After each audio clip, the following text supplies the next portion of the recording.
Let's talk about like how do I get the schools to not look at like my GPA, to not look at my stats, to not look at my D's and C's and F's and things like that. It's one heart, one shot, now the future is yours. Go!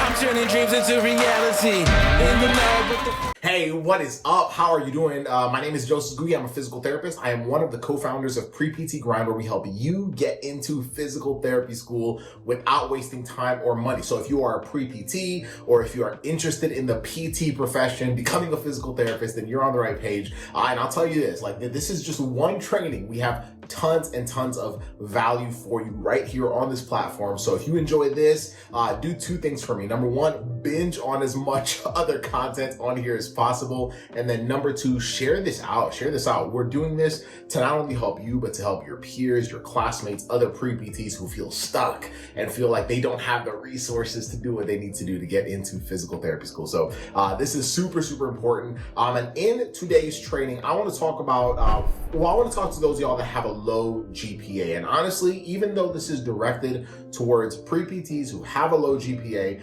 this will be just as beneficial to those of you that might not have a low GPA. So I'm titling it, If I Have a Low GPA, How Can I Get My Dream PT Programs to Look Away or Look at My Other Strengths instead of my big weakness, which is my GPA? So this is a question that we get a lot in. Let's define what low GPA is. So a low GPA is technically any GPA that is below a 3.0. Now, we have PT programs that look for a 3.0 as a minimum for certain GPAs, whether it's the prerequisite GPA or the cumulative GPA or whatnot. Some schools look at standards that are a little bit higher, some a little bit lower. And so when we have students that have 2.9 or 2.8 or 2.7 or 2.5 or 2.4 cumulative GPA, they're like, okay, I get it. I had a rough academic start, and there's multiple reasons for that. Whether they didn't know they wanted to be a physical therapist, so they probably were just kind of going all over the place, lack of direction. Sometimes it's just not having the right resources or the right study strategies. For whatever reason, those students have a lower GPA, which happens a lot. So if you have a low GPA, there's plenty of students that have been in the same position as you and have gotten into physical therapy school. In fact, we know quite a few of them, so you'll be fine. But let's talk about like how do I get the schools to not look at like my GPA, to not look at my stats, to not look at my D's and C's and F's and things like that. So let's talk it through, because I think what typically happens is for most students that have lower grades, we feel like it's impossible, or we're around people that tell us that we can't do it, whether it's our advisors or our family members. In fact, most of the students that we've coached that have had significantly lower GPAs than most students, 2.4 is actually one that we had, was one of our students. Actually, we've had a few students with 2.4s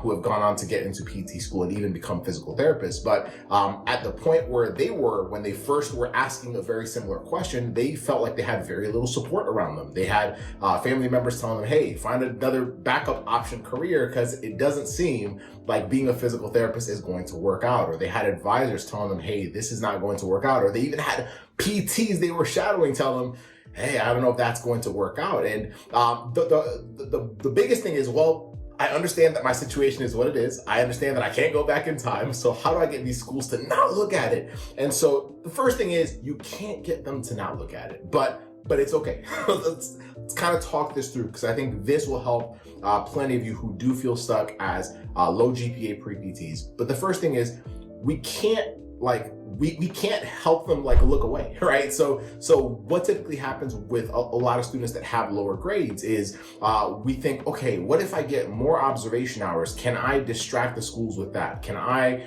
get 1,000 observation hours? Can I get 2,000 observation hours? Can I get all of these super cool experiences that will show the school that I am locked in, that will show the school that I belong there, that will show the school that I work hard? And the reality is, they'll still see the grades. So the biggest question is, how do we navigate through that, right? And that is the biggest key to this whole thing. And so number one is, we can't hide it, right? So let's first of all digest that. And so if we can't hide it, then what are the questions that we need to start asking in order to give ourselves a much better chance of getting into PT school? That is the key. So the first question is, okay, if I have lower grades, what can I do about that? So what are the things that I can control? So number one, if I have C's, especially in classes that are considered prerequisite courses, then am I doing everything in my power to retake them so that I can get an A, right? So that's something I can control. And if I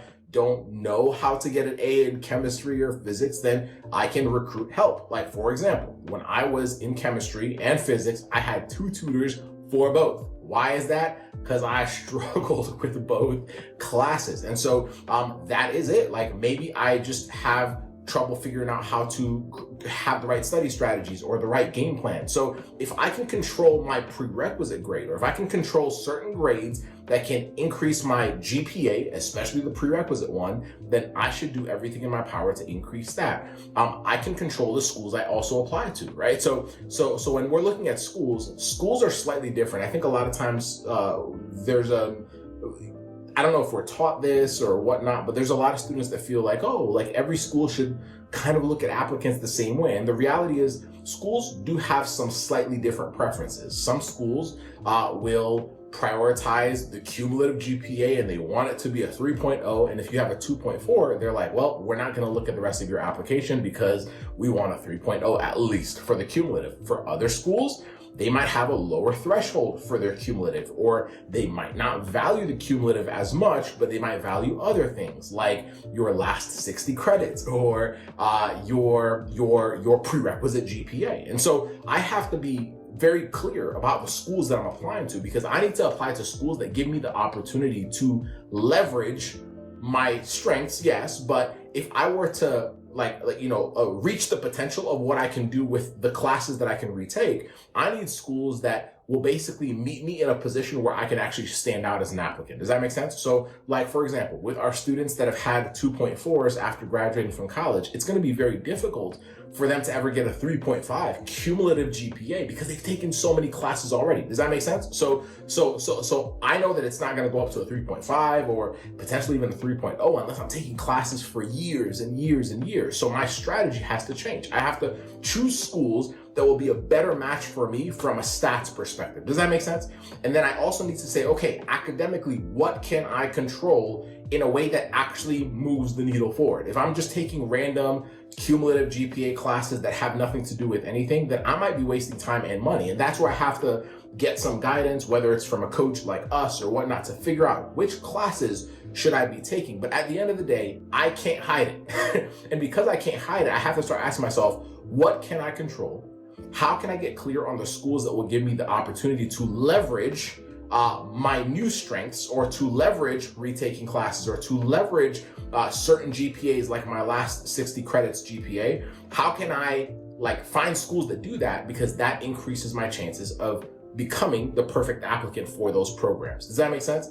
And then the last thing is, how do I respond to obstacles, right? So this is super important. One of the biggest things that we tell students is start learning how to go through your obstacles and not around them. So a lot of times when we have challenges, whether it's things like the GRE, we're like, well, I'm not good at standardized exams. Well, that's an obstacle. What can we do to learn how to go through it? So if I've tried different things and I still struggle with standardized tests, then that just means that you haven't been taught the proper way to do it, or you haven't had the right resources to be able to do that, right? And so I need to just start asking myself, how can I gain the information, the knowledge, the guidance to be able to go through many of my obstacles so that by the time I apply, that is also evident in my application. The school can say, whoa, we can see that you actually worked hard retaking these classes. We can see that your stats actually are very close to what we're looking for. We can see that you went above and beyond, and we can see that you also understand what we're about, right? And so that is a huge thing, learning how to go through my obstacles. Whereas most students are trying to avoid the things that they either do not like or the things that they actually have a hard time with. That's where now guidance comes in. That's where finding other students who have been in a similar position, that's where that comes in. That's where having the right community or the right people in your ear, that's where that comes in. But if you can do that, then you will give yourself a phenomenal chance of becoming a potentially amazing applicant to the schools that are the best match for you, and you'll be one step closer to becoming a physical therapist. So that's how it works, y'all. That is how it works. If I'm a low GPA student, I'm asking myself, how can I get these programs to overlook this GPA, all these stats? How can I get them to overlook? Like you are not going to get them to overlook it. We just have to figure out how to actually go through those obstacles. We have to figure out how to use leverage to our advantage. We have to figure out, okay, what can I control and which program should I be applying to? If you can start doing that, you're already one step closer to this beautiful dream of yours. And if you want to know an amazing, amazing place to start to get you locked in, go to www.rejectionproofprept.com. We will show you how to become rejection proof in literally 9 minutes and some change seconds, right? Like less than 10 minutes. We will show you exactly how to do it. And we will also give you an opportunity to speak to one of us so that we can help you figure out how to leverage a lot of these strategies for yourself so that you can increase your chance to get into PT school and lock yourself into one of your dream programs. That is it. I hope that was valuable to you. Looking forward to seeing you on the next training. And like I said, please be sure to like, subscribe, share this out with your friends, your peers, other people that you know would value this. Because if this has been a game changer for you and an eye opener for you, then I know it will be an eye opener for them. And I know for a lot of our students that have been, coached by us in our programs and things like that, these were things that they had not been told yet by their advisors. And so I know that when they heard this, it was like a massive game changer. And so if it was helpful for them, I know that it will be certainly helpful to some of you. So have an amazing one. We'll see you on the next training. Bye.